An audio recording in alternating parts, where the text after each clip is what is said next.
안녕하십니까. 한국에너지정보문화재단과 함께하는 에너지연수, 기후위기와 탄소중립 진행을 맡은 신영일입니다. 인류 역사에서 에너지는 언제나 중요한 역할을 해왔습니다. 에너지원의 변화가 삶을 바꾸기도 하고 사람들의 삶이 에너지를 바꾸기도 했죠. 그러나 에너지가 생활에 꼭 필요한 만큼 에너지원의 변화는 늘 위기를 불러오곤 했습니다. 산업의 규모가 커지고 에너지 소비량이 전 세계적으로 늘어난 오늘날에는 더욱 그렇죠. 문제를 해결하기 위해서는 문제를 명확하게 정의해야 합니다. 우리는 어떤 위기를 겪고 있기에 에너지에 대해서 고민해야 하는 것일까요? 우리가 극복해야 하는 에너지 문제는 무엇일까요? 이번 시간에는 우리에게 주어진 과제를 살펴보겠습니다. 멜서스 트랩과 자원 고갈에 대한 우려. 오늘의 이야기는 산업혁명에서 출발합니다. 산업혁명으로 곳곳에서 석탄을 에너지원으로 사용하기 시작하면서 석탄의 소비량이 크게 늘어났죠. 이러한 산업혁명으로 생산량이 크게 향상되면서 유럽은 이전과는 차원이 다른 부유함을 누리기 시작했습니다. 하지만 이처럼 많은 사람들이 눈부신 발전의 마음을 빼앗긴 한편에서는 학자들이 미래를 진지하게 걱정하고 있었습니다. 18세기까지 유럽 사람들에게 석탄은 거의 무한한 자원처럼 여겨졌지만 학자들은 석탄이 결코 무한하지 않다는 사실을 잘 알았기 때문이죠. 19세기에 이르러 산업혁명이 절정에 이르자 걱정은 더 커졌습니다. 그 근거 중에 하나가 영국의 경제학자 토머스 멜서스가 제시한 멜서스 트랩입니다. 자, 그럼 멜서스 트랩에 대해서 한번 살펴볼까요? 멜서스는 사용할 수 있는 자원은 산술급수적, 즉 더하기로 증가하지만 인구는 기하급수적, 즉 곱하기로 증가하기에 인구 증가를 제한하지 않으면 사회 구성원에게 필요한 자원을 모두 공급할 수 없는 시점이 온다고 예측했습니다. 한마디로 시간이 갈수록 자원 생산량보다 인구가 빨리 늘어나니 미리 대책을 세워야 한다는 것입니다. 멜서스는 인구가 증가하면 자원의 제약으로 다시 인구가 감소하고 인구가 감소하면 다시 자원 사정이 좋아져서 인구가 늘어나는 과정을 반복한다고 주장했습니다. 이에 따라 인구는 일정 숫자 이상으로 증가하지 못하는데 이를 두고 멜서스는 덫이라고 표현한 것이죠. 멜서스 트랩은 곧 많은 주목을 받고 영국을 비롯한 유럽 국가의 정책에 영향을 줬습니다. 19세기 영국 경제학자들은 이를 산업혁명기 경제성장에 대입해서 언젠가 자원이 고갈되므로 준비가 필요하다고 주장했죠. 간단히 말하면 거의 모든 공장에서 석탄을 잔뜩 사용하는 상황에서는 경제가 성장할수록 석탄 사용량도 늘어날 테고 언젠가는 쓸 수 있는 석탄을 모두 다 써서 경제가 붕괴할 것이 분명하므로 미리 대안을 찾아야 한다는 것입니다. 산업혁명이 유럽 대륙에서도 확산됨에 따라 학자들이 자원 고갈을 진지하게 걱정하기 시작했습니다. 특히 독일의 고민이 깊었죠. 근대 내내 작은 공국으로 쪼개져 있던 독일은 프로이센을 중심으로 마침내 통합을 달성했습니다. 그러나 그만큼 식민지 경쟁에도 한 발 늦어서 독일에게는 영국이나 프랑스처럼 많은 식민지가 없었습니다. 당시 식민지는 본국에 부족한 자원을 공급하는 생산지인 동시에 본국에서 만든 상품을 파는 시장의 역할을 했기 때문에 경제 성장의 필수 요소였죠. 식민지가 별로 없는 독일 입장에서는 시장은 어떻게든 개척한다 치더라도 경제활동에 필요한 자원은 고스란히 본국의 자원에 의존해야만 했습니다. 당연히 자원 부족에서 느끼는 압박감이 더 클 수밖에요. 독일의 불안감은 독일의 저명한 사회학자 막스 베버의 저서에서도 드러납니다. 베버는 화석연료의 종말이 현대 경제 질서의 종말이라며 독일의 석탄을 다 캐고 나면 독일 경제가 그대로 끝장날지도 모른다고 걱정했습니다. 시간이 지난 지금 보면 지나친 걱정처럼 보입니다.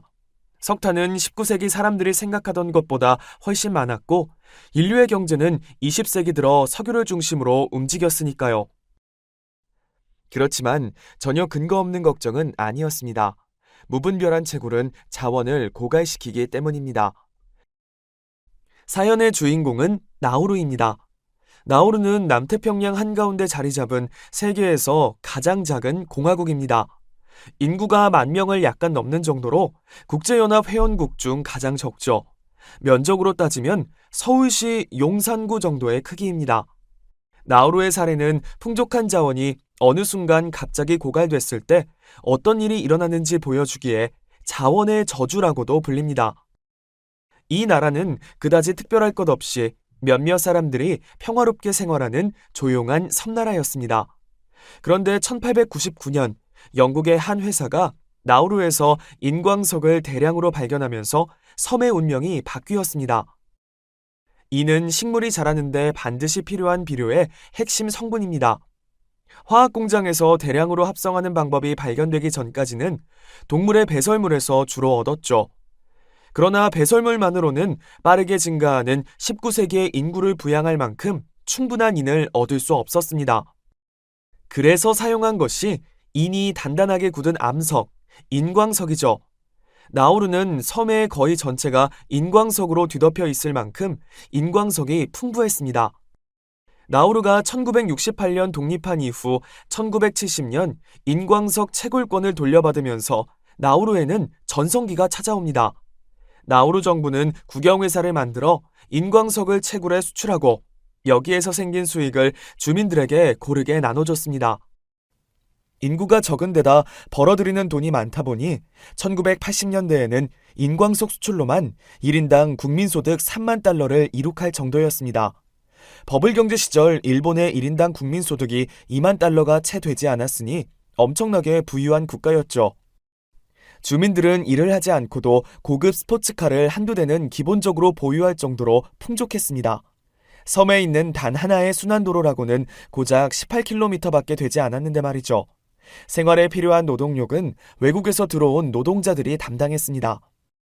물론 나우루 정부의 사람들은 이러한 풍요가 머저나 끝날이라는 점을 내다보고 있었습니다.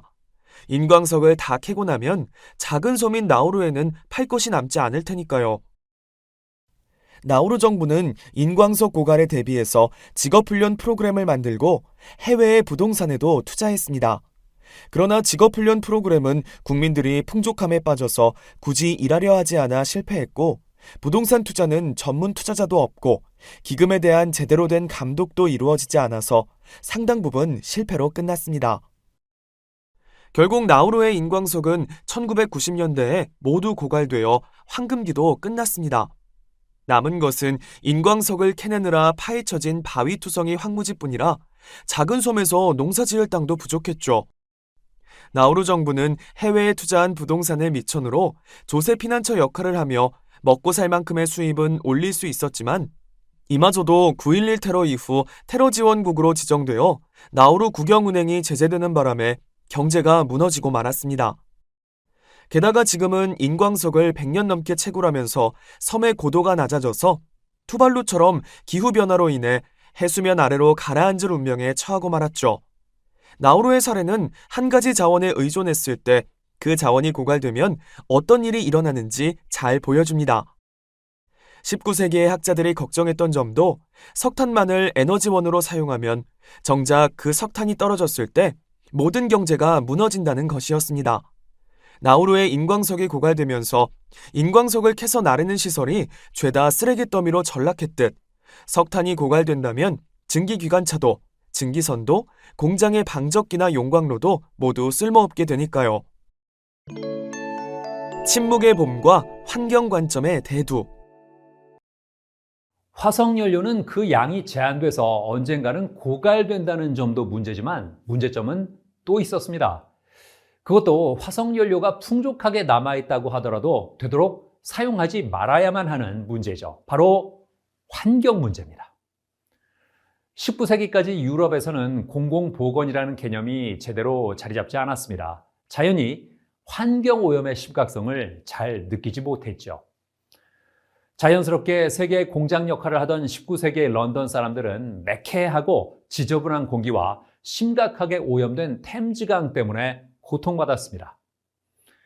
좁은 곳에 사람들이 많이 몰리다 보니까 오폐수 처리도 어려워서 콜레라와 같은 질병이 대유행하기도 했고요. 급기야 1952년에는 2년 동안 일어난 스모그로 인해서 약 12,000명이 사망하기에 이르렀습니다. 당시 런던 스모그는 공장이나 차량에서 나온 매연이 수증기와 엉겨붙어서 검은 물 알갱이를 형성하는 시기였는데요. 낮에도 전등을 켜야 할 만큼 스모그가 두껍게 끼었다고 합니다. 런던에 이어 미국 로스앤젤레스에서도 대규모 스모그 사태가 일어나면서 환경오염은 중요한 문제로 인식되기 시작했습니다. 특히 학계와 시민사회에서 많은 관심을 기울였는데 그 기폭제 중 하나가 1962년 레이첼 카슨이 제필한 침묵의 봄입니다. 레이첼 카슨은 홉킨스 대학교에서 해양생물학을 전공한 과학자입니다. 해변과 갯벌의 이야기를 담은 책을 집필하던 카슨은 한국전쟁 후 미국 농장에 대량 살포된 살충제로 인한 피해 소식을 접하죠. 당시 살충제 피해는 당장은 아무것도 아닌 것 같아 보였지만 과학적인 추적 조사에 따르면 장기적으로 큰 피해를 준다는 사실이 조금씩 알려지기 시작했습니다. 카스는 동료 학자들과 함께 살충제인 DDT로 인한 피해 사례를 모아서 침묵의 봄이라는 책을 발간했습니다.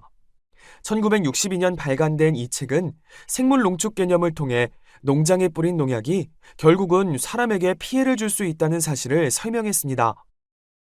생물 농축이란 환경오염 물질이 생물의 몸속에 배출되지 않고 남아서 먹이사슬을 타고 점점 농축되는 과정을 말하는데 사람은 먹이사슬의 정점에 있으니 생물 농축의 효과도 가장 크죠. 침묵의 봄은 그간 사람들이 보지 못하거나 외면했던 환경오염의 무서운 결과물을 적나라하게 보여줬습니다. 침묵의 봄에 영향을 받은 여러 사람들은 생태계 전체, 지구의 환경 전체를 유기적으로 보기 시작했으며 이러한 노력은 새로운 위기를 깨닫게 했습니다. 바로 기후변화입니다. 이미 19세기부터 과학자들은 이산화탄소가 온실 효과를 일으켜 지구 기온에 영향을 준다는 사실을 알고 있었습니다. 다만 이는 어디까지나 지구의 기온 조절 메커니즘을 설명하는 데 목적이 있었지 인간에 의한 기후변화를 주장하지는 않았죠. 그러나 침묵의 봄 이후 생태계와 지구 환경을 종합적으로 연구하는 흐름이 나타나면서 이산화탄소에 의한 기온 변화는 다시 주목받았습니다. 바로 탄소순환이라는 개념을 통해서입니다. 탄소순환은 생태계에서 탄소가 이동하는 경로를 말합니다. 대기 중의 탄소는 식물이 광합성을 통해 포도당으로 합성해서 에너지원으로 사용합니다. 동물은 에너지원인 포도당을 얻기 위해 식물이나 다른 동물을 먹죠. 이렇게 생물의 몸속으로 들어간 포도당은 호흡을 통해 이산화탄소와 물로 분해되며 생존에 필요한 에너지를 공급하고 이산화탄소는 공기 중으로 나옵니다. 이렇게 포도당에서 해방되어 대기 중에 나온 이산화탄소는 식물이 다시 흡수해 광합성에 사용합니다. 탄소가 생태계 내에서 계속 순환하는 것이죠. 따라서 생물의 몸에는 언제나 일정량의 포도당, 그리고 포도당에 포함된 탄소가 있습니다. 탄소는 생명체를 이루는 기본 원소이기도 하니 생명체의 몸에 저장되기도 하죠. 언젠가는 공기 중으로 다시 돌아가겠지만 잠시 생물에게 붙잡혀서 지구의 평균 기온에는 영향을 주지 않는 상태로 말이죠. 그런데 생물이 죽으면 어떤 일이 생길까요? 대부분의 생물은 다른 생물의 먹이가 되거나 미생물이 분해해서 몸속의 탄소가 다시 생태계의 순환으로 되돌아가지만 죽은 환경에 따라 일부 생물은 분해되지 않고 남기도 합니다. 예컨대 늪에 빠져 죽었거나 죽자마자 흙에 파묻힌 경우처럼요. 공기가 잘 통하지 않는 조건이라면 미생물에 의한 분해도 천천히 일어나서 생물의 몸은 땅속에 그대로 남아버리죠. 이렇게 지층에 그대로 남은 생물의 탄소는 생태계의 탄소 순환에서 벗어납니다. 공기 중으로 되돌아가야 할 탄소가 땅속으로 들어가 버리는 셈입니다. 이렇게 땅속에 남은 탄소는 화석의 일부가 되거나 화석연료의 주성분이 됩니다. 그래서 화석연료를 사용하는 것은 지각 속에 잠들어 있던 탄소를 끄집어내서 공기 중에 풀어놓는 셈입니다. 지금의 탄소 순환 과정에 없던 탄소를 새로 추가해 넣는 셈이죠. 이처럼 생태학의 관점에서 인간의 활동과 그 영향을 분석하는 연구가 체계적으로 추진된 결과 화석연료의 사용으로 인해 이산화탄소 농도가 높아진다는 사실이 확인됐습니다. 그렇다면 남은 것은 정말로 대기 중에 이산화탄소 농도가 높아지면 지구의 평균 기온이 올라가는가입니다. 이에 대한 가장 분명한 증거 중 하나가 1958년 미국의 과학자 찰스 킬링이 하와이의 마우나로아 산에 세운 관측소의 데이터입니다. 킬링은 이산화탄소 농도와 평균 기온을 오랜 시간 동안 측정하면서 이산화탄소와 지구의 평균 기온 사이의 관계를 명확하게 증명했습니다. 킬링이 세운 관측소는 1958년부터 지금까지 매년 빠짐없이 대기 중 이산화탄소 농도를 측정해서 이산화탄소와 평균 기온의 관계를 점점 더 분명하게 보여주고 있죠. 국내에도 마우나로아처럼 온실가스 농도 감시소를 설치해둔 곳이 있습니다. 바로 안면도, 제주고산, 울릉도, 독도, 포항입니다. 안면도 온실가스 감시소의 데이터와 마우나로아의 데이터를 비교하면 우리의 이산화탄소 농도의 변화를 알 수 있습니다. 1952년에 런던 스모그가 그러했듯 우리를 풍요롭게 하는 경제활동이 우리가 사는 환경을 해칠 수도 있음이 분명해진 것입니다. 지속가능한 삶을 위한 국제적인 합의. 산업혁명과 함께 본격적으로 시작된 화석연료의 시대. 화석연료는 언젠가는 고갈되고 화석연료의 사용으로 지구의 환경에 위기가 온다는 사실도 확실해졌습니다. 그렇다면 화석연료 중심의 에너지를 넘어서 이전과는 다른 에너지 환경을 구축해야 한다는 결론에 이릅니다. 그러나 사람들의 모든 활동에 빠지는 곳 없이 연관된 에너지 환경을 바꾸는 일은 결코 쉽지 않습니다. 전 지구적인 문제인 만큼 세계가 함께 나서야 하는 일입니다. 자원 고갈과 기후변화로 드러난 에너지의 위기, 이를 해결하려면 단지 화석연료 이전으로 되돌아가는 것은 해결 방법이 될 수 없습니다. 이미 세계 인구와 우리의 삶은 산업혁명 이후 급속하게 발달한 산업 환경에 맞춰져 있습니다. 산업혁명 이전으로의 복귀만을 주장한다면 지금의 삶을 포기한다는 뜻이나 마찬가지입니다. 지구의 환경을 살리는 대신 현대 문명으로 유지하는 현대인의 삶이 위기에 빠지는 것입니다. 그래서 자원과 환경, 현재의 삶을 조화시킨 방법이 필요합니다. 바로 지속 가능성입니다. 지속 가능성이란 말 그대로 어떤 상태를 유지할 수 있는 능력을 말합니다. 지금과 같은 환경, 지금과 같은 삶, 지금과 같은 경제를 앞으로도 쭉 유지할 수 있는 능력을 말하죠. 여기에는 우리의 경제적인 생활뿐 아니라 자연까지 모두 포함합니다. 다시 말해 우리가 지금까지 자연으로부터 여러 편의를 얻어 풍족한 삶을 유지해온 것처럼 앞으로도 똑같이 자연으로부터 편의를 계속 얻을 수 있을 것이 지속 가능성의 의미입니다. 비유하자면 거위의 배를 가르지 않고 황금알을 계속 얻는 것이라고 할 수 있죠. 지속 가능성 개념은 자원 고갈, 환경 파괴, 기후변화처럼 현대 문명이 당면한 문제를 인류가 함께 해결하는 방법을 모색하는 과정에서 발달했습니다. 1972년 발간된 성장의 한계 보고서에 공식적으로 처음 언급됐죠. 여기에서는 이전의 성장 추세가 변하지 않는다면 환경오염과 자원 고갈로 인하여 100년 안에 성장의 한계에 도달하게 될 것이라는 경고의 의미로 사용됐습니다. 그러다 1987년 우리 공동의 미래 보고서에서는 지속가능 발전이 인류가 지향해야 할 방향으로 제시됐습니다. 여기서의 의미는 미래 세대가 그들의 필요를 충족할 수 있는 기반을 저해하지 않는 범위 내에서 현 세대의 필요를 충족시키는 발전을 말합니다. 비유한다면 내가 행복하게 즐기면서 살자고 교육비까지 탕진해가며 자녀들의 미래를 망쳐서는 안 된다는 뜻이죠.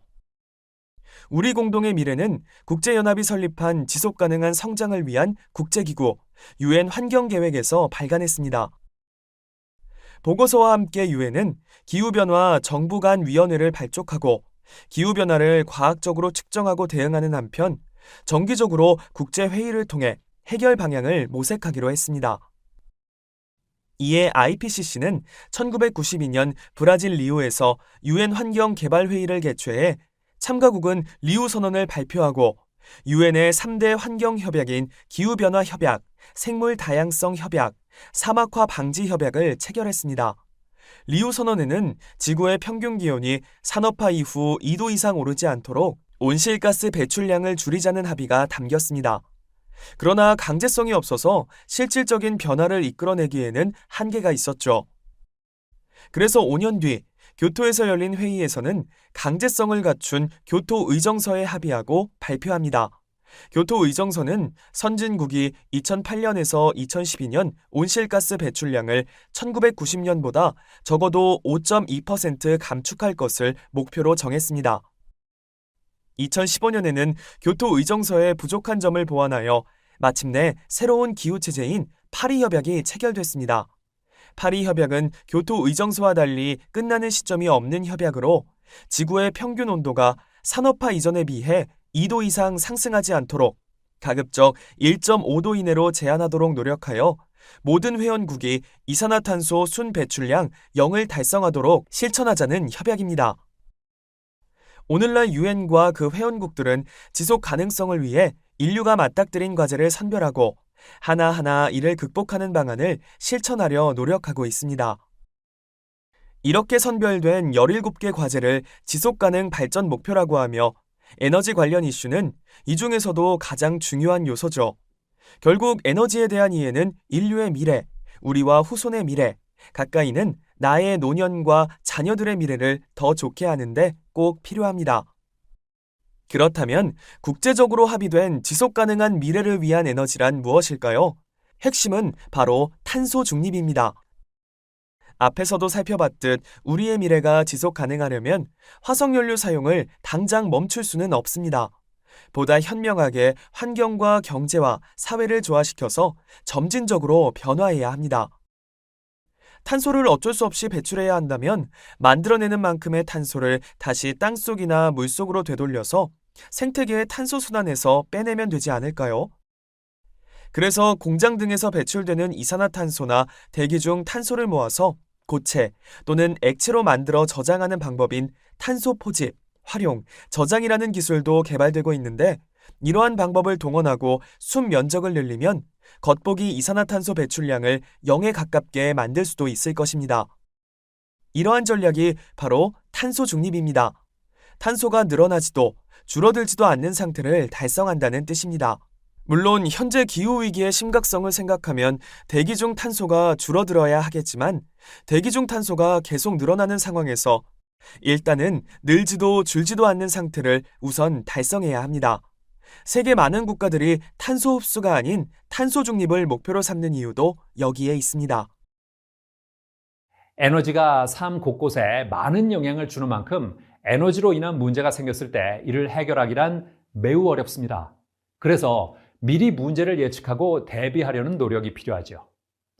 우리가 에너지와 사회 관계를 이해하고 미래의 에너지 환경을 상상해보고 여러 정책에 관심을 기울이며 개입해야 하는 이유가 바로 여기에 있습니다.